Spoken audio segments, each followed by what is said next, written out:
बिस्मिल्लाहिर्रहमानिर्रहीम, अस्सलाम वालेकुम, वेलकम टू लिटरेचर ऑनलाइन। आज हम Christ hospital 5 and 30 years ago Charles lamb का ऐसे है, उसके सेकंड पार्ट करेंगे। ये शुरू होता है, it was worse in the days of winter. मैंने आपको इसका पहले बता दिया हुआ है कि इसका जो चार्ल्स लैम्ब का जो पहला एक ऐसे था, recollections of Christ hospital, Charles lamb ने इससे 2 साल पहले लिखा था। उसमें उसने क्राइस्ट हॉस्पिटल की बहुत ज़्यादा तारीफ़ की थी, ठीक है, जिससे तारीफ़ों के बंद बांध दिए थे। और अब उसने एक सेकंड जो पॉइंट ऑफ व्यू बताया है बाकी स्टूडेंट्स का, वहाँ से कॉलरेज के नाम से जो इसके एल्यूमिनाई भी था लैम्ब का वहाँ पे क्राइस्ट हॉस्पिटल में। अब ये कॉलरेज इसका स्पोक्स पर्सन है।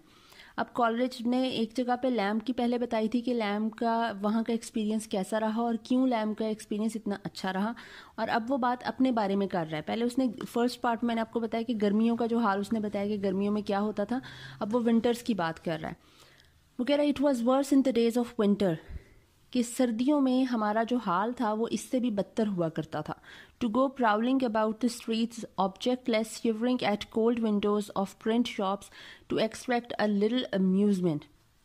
वो कह रहा है सर्दियों में हमें प्राउलिंग मतलब हमें जो वॉन्डर करना होता था गलियों में सख्त सर्दी में पर्पजलेसली, ठीक है, बिना मकसद के हमें चलते फिरते रहना, हम कांप रहे होते थे, ठीक है, जब लाइक छुट्टियां वगैरह होती थी, ठीक है, तब वो कह रहा है कि हमारा क्या हाल होता था, हम कांप रहे होते थे। और जो प्रिंट शॉप्स होती थी, तब नया नया प्रिंट वगैरह जो है वो बुक्स प्रिंट होनी शुरू हुई थी, तो लोगों के लिए बड़ा वो अम्यूजिंग हुआ करता था, बड़ा स्ट्रेंज हुआ करता था, तो उसको इन्जॉय करते थे प्रोसेस को, ठीक है। और हैप्पली का मतलब होता है परहैप्स, शायद, as a last resort in the hopes of a little novelty कहते हैं न्यूनेस को, कुछ नएपन की तलाश में।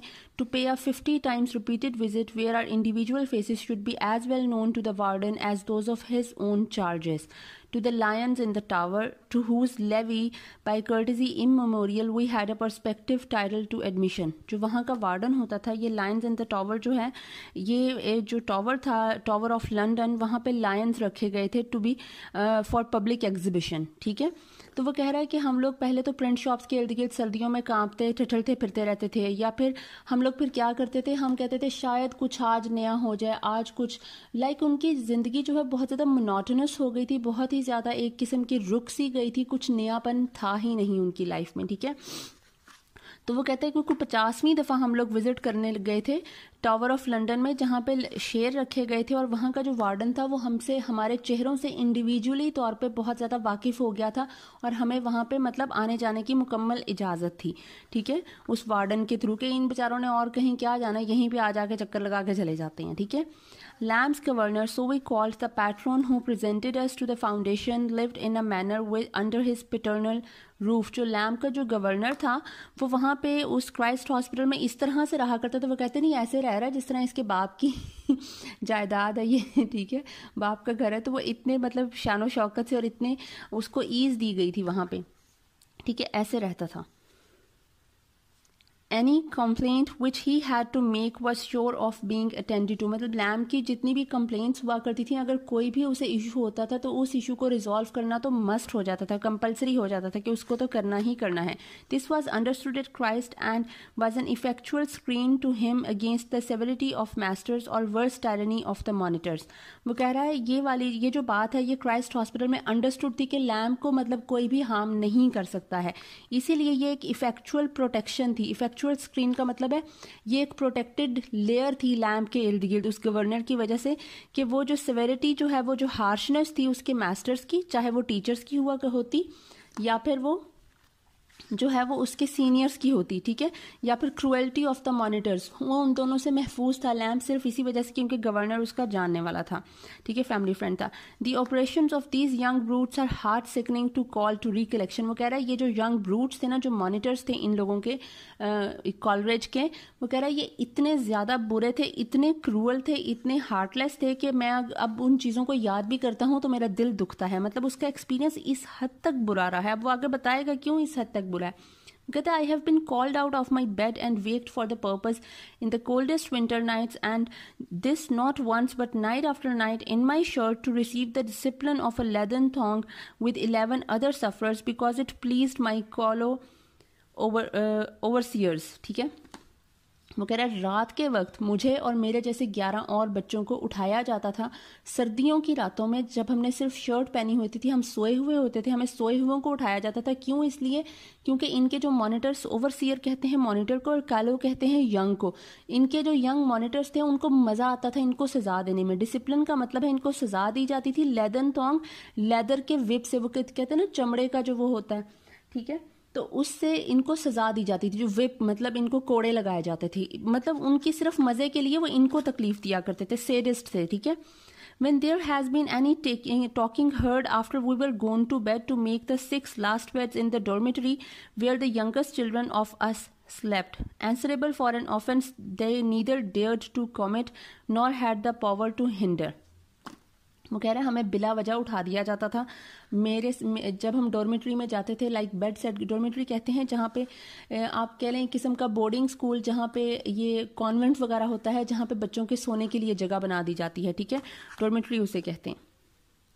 कि हम लोग जब बेचारे 6 बच्चे जो सबसे छोटे थे हम सो जाते थे, तो हमें किसी के बोलने की वजह से, कि किसी की आवाज़ आई, कोई ज़रूर बोला होगा, इस पनिशमेंट में हमें उठा दिया जाता था, इस जुर्म में। जबकि ना हम इस जुर्म की इस्तिताअत रखते थे कि हम में इतनी हिम्मत ही थी तो हम कर लें, और ना ही हमने किया हुआ होता था, लेकिन फिर भी हमें उठ के वो सज़ा भुगतनी पड़ती थी। ठीक है, The same execrable tyranny drove the younger part of us from the fires where our feet were perishing with snow. वो कह रहा है ये जो same execrable कहते हैं hateful, इसी तरह का नफरत भरा जो रवैया है हमारे साथ, जो tyranny है, जो cruelty है, वो दिखाई जाती थी हमारे साथ, और हमें आग के पास बैठने से, जो फायर प्लेस है, उससे दूर रखा जाता था। जबकि हमारे जो पाँव हैं वो नंगे पाँव, जिस तरह आपको बेड से उठा दिया गया है, वो स्नो की वजह से जो हमारे पाँव हैं ठंड की वजह से वो नम हो जाया करते थे। ठीक है, बिल्कुल जिस तरह सेंसलेस हो जाते हैं, नमनेस हो जाती है, पाँव में सो जाते हैं, या फिर आप कह लें आपको लगता है पाँव शायद जिस्म के साथ ही नहीं है। ठीक है, पैरिश का मतलब होता है वैसे डीके का प्रोसेस होना, कि जिस तरह बिल्कुल खत्म हो चुके हैं। इतनी सर्दी हमें लग रही होती थी, लेकिन फिर भी हम फायर प्लेस के पास नहीं बैठ सकते थे उनके डर की वजह से। And under the cruelest penalties, under the cruelest penalties का मतलब है कि उन्हीं के थ्रेट की वजह से, इनके मॉनिटर्स की थ्रेट की वजह से, forbade the indulgence of a drink of water, हम पानी भी नहीं पी सकते थे इनके डर की वजह से। व्हेन वी ले इन स्लीपलेस समर नाइट्स, जब हमें मतलब गर्मियों की रातों में प्यास लगती है इंसान को, तो वो पानी पीते हैं। ये बेचारे पानी पीने के लिए भी नहीं उठ सकते थे, इतने डरे हुए थे। Fevered with the season and the day sports, सारा दिन की मेहनत भी, सारा दिन के काम भी, और गर्मियों की ज़ाहिर इतनी गर्मी में इनसे काम करवाया जाता था, तो फीवर्ड की जिस तरह हम लोगों का जिस्म तप रहा होता है, हमें पानी की होती है कि हम पानी पी लें, पानी से नहा लें, थोड़ा पानी के नीचे बैठ जाएं, तो इन बच्चों को वो भी नसीब नहीं था अपने मॉनिटर्स की क्रूएल्टी की वजह से। There was one age who I learned in after days was seen expiating some maturer offense in the hulks. वो कह रहा है there was one age, age जो वर्ड यूज़ किया ये एक लड़के के लिए यूज़ किया जिसका नाम था हॉजेस। ठीक है, कह रहा है उसके बारे में मुझे बाद में पता चला, वो सीन एक्सपियरिंग, एक्सपियरिंग का मतलब होता है पेनल्टी पे करना, या जिस तरह कोई जुर्म के बाद आप करते हो। ठीक है, सम मच्योरर ऑफेंस, जब वो थोड़ा बड़ा था, मतलब छोटा नहीं था वो बड़ा ही था जब उसने ये जुर्म किया। इन द हल्क्स, हल्क्स कहते हैं प्रिजन में। ठीक है, do I flatter my self in fancying that this might be the planter of that name who suffered at Nevis I think or saint Kitts some few years since. ये अब ironical हो रहा है यहाँ पे। ठीक है, तंज कर रहा है, टॉन्ट कर रहा है, कि अगर मैं जो है वो अपने आप को खुश करूँ तो मैं कहूँगा लाइक उस बंदे को हॉजेस को सजा नहीं मिली, अभी वो उसका जुर्म बताएगा कि उसने क्या किया, उसको सजा नहीं मिली किसी चीज़ की, कि शायद उसे जो सजा मिली थी वो नेवाइस में या फिर सेंट किट्स में भेज दिया गया हो, जो कि एक आइलैंड है वेस्ट इंडीज का। ठीक है, कि उसे सजा के तौर पे शायद वहां भेज दिया गया हो। ठीक है, my friend Tobin was the benevolent instrument of bringing him to the gallows. वो कह रहा मेरा जो फ्रेंड टॉबिन था वो इस सारे प्रोसेस का, उसको गैलोज तक ले जाने का, लाइक उसको सजा दिलवाने में उसका जो है वो लाइक ये आई विटनेस रहा है। ठीक है, ये अब सारी टॉन्ट कर रहा है। ठीक है, this petty Nero actually branded a boy. ये जो नैरो है, Nero was basically the Roman emperor famous for his cruelty. ठीक है, वो कह रहा है कि ये जो नैरो था ना, रोमन एम्परर जो वैसे ही फेमस था अपनी क्रुएल्टी के लिए, उसने ब्रांड कर दिया इस बॉय को। वो बॉय था कौन? हॉजेस। ठीक है, उसको ब्रांड किया, ब्रांड करने का मतलब होता है मार्क कर देना। who had offended him, क्योंकि ये जो हॉजेस था इसने शायद, अब ये वैसे ही बात कर रहा है, रेफरेंस दे रहा है कि हॉजेस ने शायद नैरो को ऑफेंड कर दिया हो, कुछ बुरा भला कह दिया, कोई इस तरह की बात की हो जो नैरो को अच्छी ना लगी हो, ठीक है, इसीलिए नैरो ने इसको मार्क कर दिया with a red hot iron. इसका मतलब है कि उसके अंदर उतने ही जुल्म और जो बेहिसी है वो भर दी, ठीक है, मार्क करने का मतलब है रेड हॉट आयरन से कि उसके अंदर बेहिसी इतनी भर दी। And nearly starved 40 of us, जिसकी वजह से हम तकरीबन 40 लोग जो हैं वो भूख से मरने वाले थे। With exacting contribution to the 1/2 of our bread, क्योंकि हमें exacting contribution to the 1/2 of our breed, मतलब हम में से जो आधे थे उनको इसमें सारे जो प्रोसेस था उसमें हम लोगों को शामिल किया गया और हम लोगों को मरने के करीब पहुंचाया गया। To pamper a young ass, हम लोगों के साथ इतना बुरा सलूक क्यों किया गया? एक गधे के लिए, एक डोंकी के लिए। Which incredible as it may seem with the connivance of the nurse's daughter.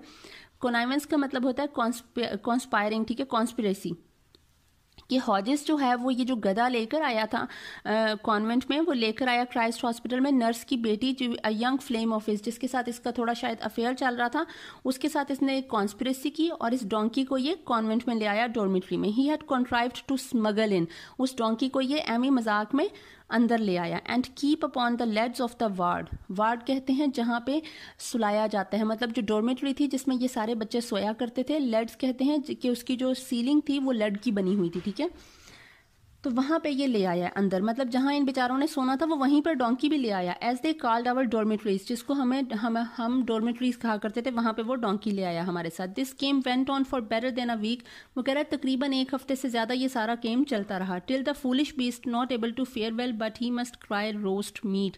Happier than Caligula's minion could he have kept his own counsel, but foolisher, alas, than any of his species in the fables. वो कह रहा है ये सारा कुछ एक हफ्ते से ज़्यादा तकरीबन चलता रहा, जब तक कि ये जो फूलिश बीस्ट था, जो ये डोंकी था, इसने क्या किया कि ये अपनी जो गुड फॉर्चून थी, जो इसे एक अच्छा खाना मिल रहा था, और ये कैलिगुला के मिनियन से भी ज़्यादा, कैलिगुला जो था ये भी एक रोमन एम्परर था, इसके पास एक छोटा घोड़ा था, मतलब पोनी था, ठीक है, उस पोनी को ये बड़ा अच्छा ख्याल रखता था, उसको he was fade with delicious food and wine उस घोड़े को दी जाती थी, ठीक है। तो वो कहता है कि जिस तरह कैलिगुला के मिनियन का ख्याल रखा जाता था ना, उससे ज्यादा इस घोड़े का ख्याल, इस गधे का ख्याल रखा गया। Could he have kept his own council, लेकिन ये बेचारा अपनी जो वो गुड फॉर्चून थी, अपनी जो काउंसिल थी, उसकी खुद ही नहीं केयर कर सका। बट फुलिशर, क्योंकि बेवकूफ था, अलास, बहुत अफसोस की बात है, than any of his species in the fables waxing fat and kicking in the fullness of bread, one unlucky minute would needs proclaim his good fortune to the world below and laying out his simple throat blew such a ram's horn blast. क्या हुआ उसके साथ, सारा कुछ कैसे छिन गया? क्योंकि वो गधे ने एक दिन इतनी ऊंची बोला कि जिस तरह एक रैम की आवाज़ होती है, उसी तरह वो जो डॉर्मेटरी की जो दीवारें थी उसको चीरती हुई वो आवाज़ गई और वो सब कुछ ख़त्म हो गया। टॉपलिंग कहते हैं डिस्ट्रॉय करने को, कि उसने डिस्ट्रॉय कर दी। टॉपलिंग का मतलब है डिस्ट्रॉइंग हिज ओन सिक्योरिटी। उसने अपनी जो एक सिक्योर वॉल थी, जो एक प्रोटेक्टेड वॉल थी प्रोटेक्शन के लिए, उसने वो खुद उसको डिस्ट्रॉय कर दिया जब वो इतना ऊंची जो है वो गधे की जिस तरह आवाज़ होती है उसने वो निकाली। ऑफ हिज ओन जेरिचो, जेरिचो कहते हैं कि एंशियंट सिटी का नाम था, लाइक इट वॉज वॉल्ड, ठीक है, कि उसने अपनी जो सिक्योरिटी वॉल थी उसने वो खुद ही तहस नहस कर दी बोल के। Set concealment any longer eight defiance, ठीक है, मतलब उसने चैलेंज कर दिया वो जो अब तो जाहिर है इतनी ज़्यादा आवाज़ आएगी तो ऑब्वियसली पकड़े तो जाएंगे, ठीक है, उसने वो चैलेंज कर दिया उस सारे सिस्टम को। The client was dismissed, client यहाँ पे उस लड़के को नहीं कहा गया बल्कि गधे को कहा गया, ठीक है, डोंकी को, कि that he was dismissed with certain attention. Certain attention का मतलब है बेचारे को थोड़ी बहुत मार पड़ी, गधे को, ठीक है, उस लड़के को, हॉजेस को नहीं मार पड़ी, गधे को मार पड़ी है। To Smithfield, but I never understood that the patron underwent any censure on the occasion.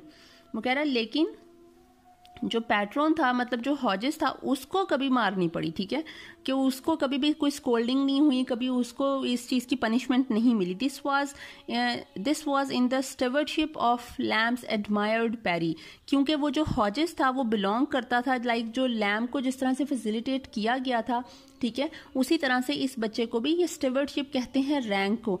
जिस तरह लैम्प के कोई ना कोई फैमिली फ्रेंड थे और उसको ज़रा जो है वो फैसिलिटेट कर दिया जाता था, बिल्कुल इसी तरह इस बच्चे को भी इसीलिए कुछ नहीं कहा गया, इसको कोई मार नहीं पड़ी और कुछ भी नहीं, ठीक है, और वो ऐसे ही निकल गया, ठीक है। जिस तरह कहते हैं कि गरीबों के बच्चे पिस जाते हैं और अमीरों के बच्चे निकल जाते हैं बड़े से बड़ा काम करके भी। तो उसके बाद वो कहते हैं under the same facile administration can Lamb have forgotten the cool impunity with which the nurses used to carry away openly in open platters for their own tables 1 out of 2 of every hot joint. Facile कहते हैं easily effortlessly, ठीक है, कि इसी तरह under the same facile administration, ये जो effortless administration थी मतलब जिसको केयरलेस आप कह लें, ठीक है, can Lamb have forgotten the cool impunity, impunity कहते हैं फ्री फ्रॉम पनिशमेंट, ठीक है, जो नर्सिस थी वहां की वो फ्री फ्रॉम पनिशमेंट थी। वो कहते हैं लैम्ब जरूर भूल गया होगा उन नर्सिस ने जो हमारे साथ किया, क्योंकि लैम्ब को खाना तो उसकी मेड या उसकी आंट दे के जाया करती थी, ठीक है, लैम्ब को क्या पता, बल्कि वो देख भी रहा होगा तो वो इग्नोर कर देगा कि नर्सिस इन बाकी बच्चों के साथ क्या कर रही हैं। नर्सिस क्या करती थी, used to carry away openly ले जाया करती थी in open platters for their own tables, अपने टेबल पे ले जाने के लिए 1 out of 2 of every hot joint. Hot joint कहते हैं पीस ऑफ मीट को, मतलब गोश्त का टुकड़ा जो इनकी प्लेट में कहीं मुश्किल से ही आता था, ठीक है, वो उसमें से भी 2 में से 1 वो ले जाया करती थी अपनी टेबल पे। With the careful matron had been seeing scrupulously weighed out for our dinners, जो मतलब जो मैट्रॉन जो है, जो वार्डन है, जो खाना डाल के देती होगी, वो गिन के पीस डाल रही है कि कहीं 2 से 3 ना चले जाएं इनके बोल में, और वो जो नर्सिस हैं वो आके क्या कर रही हैं, वो गिन के पीस निकाल रही हैं उनके बोल्स में से, ठीक है, कि कहीं ये ज्यादा खा ना लें। These things were daily practised in that magnificent apartment which Lamb grown connoisseur, इसे कहेंगे कॉनिसर, ठीक है, since we presume praises so highly for the grand paintings by Verrio and others with which it is hung round and adorned. वो कह रहा है ये जो चीजें हैं ये उसी हॉल में डेली बेसिस पे हुआ करती थी। अपार्टमेंट यहाँ पे कहा गया है डाइनिंग रूम को, ठीक है, इस डाइनिंग रूम में क्राइस्ट हॉस्पिटल के ये चीजें डेली बेसिस पे हुआ करती थी, जिसमें जो लैम्ब जो है उसने उसकी बड़ी ज्यादा इस डाइनिंग रूम की तारीफ की है। उसने डाइनिंग रूम की तारीफ क्यों की, क्योंकि उस अपार्टमेंट में ग्रैंड पेंटिंग्स लगी हुई थी वेरियो की और अदर्स की, जो इटालियन पेंटर्स थे बहुत ज़्यादा फेमस, उनकी बहुत खूबसूरत पेंटिंग्स जो थी वो हंग हुई थी, हंग राउंड एंड अडोन्ड, जिन्होंने उस हॉल को सजाया हुआ था। और लैम्ब ने उनकी बड़ी ज़्यादा तारीफ की है अपने पिछले ऐसे में रिकलेक्शंस ऑफ क्राइस्ट हॉस्पिटल में, ठीक है। लेकिन कॉलरिज का तजर्बा और बाकी और बहुत से बच्चों का तजर्बा इसी डाइनिंग हॉल से बहुत ज़्यादा बुरा रहा है, क्योंकि उनको खाना नहीं मिलता था। But the sight of sleek, well-fed, blue-coat boys in pictures was, at the time, I believe, little consolatory to him or us, the living ones who saw the better part of our provisions carried away before our faces by harpies. इसका मतलब ये है कि ये बेचारे तो वहां पे भूखे, ठीक है, इनको खाना नहीं मिल रहा, अगर खाना मिल भी रहा है तो वो बासी मिल रहा है, ठीक है। लेकिन वहां पे जो तस्वीरें लगी हुई हैं उन तस्वीरों में कुछ sleek, well fed, blue coat boys हैं, उसी तरह के लड़के हैं, इन्हीं तरह के जो कि वेल फेड है, मतलब खुशबाश और हेल्दी बच्चे जो हैं वो तस्वीरों में दिखाए गए हैं, ठीक है। वो कह रहा है कि शायद उन तस्वीरों से लैम्ब को थोड़ी सी कंफर्ट मिलता हो, ठीक है, जिस कंसोलेटरी का मतलब है कंसोलेटरी के कंफर्ट मिलता हो, ठीक है, जिसकी वजह से उसने इतनी तारीफ की है उस कमरे की, ठीक है। वो कह रहा है हमारे लिए भी वो किसी हद तक ये कंफर्ट का सोर्स थे। Who saw the better part of our provisions carried away before our faces by harpies, हम जो जिंदा थे, और अस द लिविंग वंस, क्योंकि हम कह रहे हैं क्योंकि उनको देख के हम थोड़ा सुकून हासिल कर सकते थे, क्योंकि हम जो जिंदा लोग थे वो तस्वीरों में तो बड़े खुश और हेल्दी हैं, लेकिन हम जो यहाँ पे जिंदा बैठे हुए हैं हमारे साथ क्या सलूक हो रहा है कि हमसे ये जो हमारी अच्छी जो एक जो याद है, एक अच्छी मेमोरी या एक अच्छा टाइम है, वो हमसे छीना जा रहा है, ठीक है, हमसे एक अच्छी चीज खाने की लिए जा रही। बिफोर द फेसेस बाय हार्पीस, हमारे सामने, हार्पीस का मतलब है मॉन्स्टर्स, वो जो नर्सेस, जो प्रोफेसर्स, जो वार्डन्स थे, जो मॉनिटर्स थे, वो मॉन्स्टर्स थे, ठीक है, वो इनसे ले रहे हैं। And our selves reduced with the Trojan in the hall of Dido, ठीक है, और हम लोग जो है वो खत्म होते जा रहे हैं, ठीक है, with the Trojan in the hall of Dido. Trojan आपको पता है कि जो ट्रोजन वॉर हुई थी, द वॉर ऑफ ट्रॉय, ठीक है, उसमें जो एनियस था वो बैठा था, एनियस था हीरो ऑफ ट्रॉय, वो क्वीन डीडो ऑफ जो कार्थेज थी उसके पास बैठा हुआ था, और वहां पे वो जिस तरह ट्रोजन वॉर की पिक्चर्स लगी हुई होती हैं और वो उस पे वो खुश हो रहा होता है एंड ऑल दैट, वो कह रहा है वो कुछ ऐसा ही हाल यहाँ पे भी था। To feed our mind with idle portraiture, ये इसने वर्जल से लाइन ली है, इसका मतलब है दैट ये जो पिक्चर्स हैं जो यहाँ से ली हुई हैं, हमारे पास और तो कोई सुकून का तरीका नहीं था। The boys had to satisfy them, हम इन्हीं तस्वीरों को देख के ही सुकून महसूस कर लिया करते थे, which were of no use to their hunger, लेकिन ऑब्वियसली उन तस्वीरों को देख के हमारी भूख नहीं मिट सकती थी, ठीक है। Lamb has recorded the repugnance of the school to gags, or the fat of fresh beef boiled. अच्छा, गैग्स कहते हैं फैट ऑफ बॉइल्ड बीफ को, ठीक है। जो लैम ने रिकॉर्ड किया है, थोड़ी सी डिसलाइक दिखाया उसने, उसको नहीं अच्छा लगा एक चीज़, वो है स्कूल टू गैग्स, उसे वो चीज़ वो नहीं अच्छी लगी, गैग वाला जो सीन था। अच्छा, अब ये गैग्स क्या है, और the fat of fresh beef boiled, ठीक है। ये जो फ्रेश बॉइल्ड जो बीफ हुआ करता था उसके साथ अब क्या सीन होता था, and set it down to some superstition. और जो लैम्ब ने अपने जो रिकलेक्शन ऑफ क्राइस्ट हॉस्पिटल है उसमें उसने इस सारे वाक्य को थोड़ी सुपरस्टिशियस कहा है। But these unctuous morsels are never grateful to young palates. वो कह रहा है लेकिन ये जो ऑयली फूड होती थी ना, आंक्चुअस का मतलब है ऑयली और मॉर्सल कहते हैं फूड को। ऑयली फूड का मतलब है जिसपे फैट लगी होती है, चर्बी लगी होती है, ठीक है, गोश्त के टुकड़े पे। वो कभी भी इतनी अच्छी नहीं रही, इतनी मेहरबान नहीं रही कि वो हमारी प्लेटों में भी आ जाए। Children are universally fat haters and in strong coarse boiled meals unsalted, कि हमें जो है वो ऐसा ही सख्त सुख्त किस्म का अजीब अनसॉल्टेड सा बगैर टेस्ट के जो है वो फूड ही मिला करती थी। एंड डी टेस्टेबल, ठीक है, डी टेस्टेबल बहुत ही ज़्यादा हेटफुल होता था। A gag eater in our time was equivalent to a ghoul and held in equal detestation. तो ये जो गैग ईटर था, मतलब जो फैट जो लेके जाता था हमारी प्लेटों में से कोई लेके जाता था, वो ऐसे ही था जिस तरह एक गाउल हो। गाउल कहते हैं डीमन को जो फीड करता है डेड बॉडीज पे, ठीक है। अब ये इसने गाउल कहा है उस मॉन्स्टर को जो किस पे जी रहा है, इन डेड बॉडीज पे, जो ये जिंदा बच्चे हैं। कॉलरेज और इसके जो स्कूल फेलोज हैं ये लाइक डेड बॉडीज इसने कहा है, ठीक है। और वो जो गैग ईटर था वो जरूर कोई मॉन्स्टर होगा, कोई डीमन होगा जो इनकी प्लेटों से फैट चुरा के लेके जा रहा है, ठीक है, जिस तरह चर्बी वगैरह जो होती है, ठीक है। और वो कह रहा है कि जो गैग ईटर था वो किसी डीमन से कम नहीं था, एंड हेल्ड इन इक्वल डिटेस्टेशन, और इसीलिए वो उतनी ही नफरत के काबिल है। सफर्ड अंडर द इम्प्यूटेशन, और उसके लिए जो एक्यूजेशन है, उसका जो इल्ज़ाम और सज़ा है वो भी सेम ही होनी चाहिए जो एक डीमन की होती है, ठीक है। ही twas said he ate strange flesh, कि वो अजीबोगरीब सा ये गोश्त खाता था। तो इसका जो बाकी वाक़या है वो इंशाल्लाह नेक्स्ट वीडियो में आपको बताऊंगी। आई होप आपको समझ आ रही है इस ऐसे की। Thank you so much.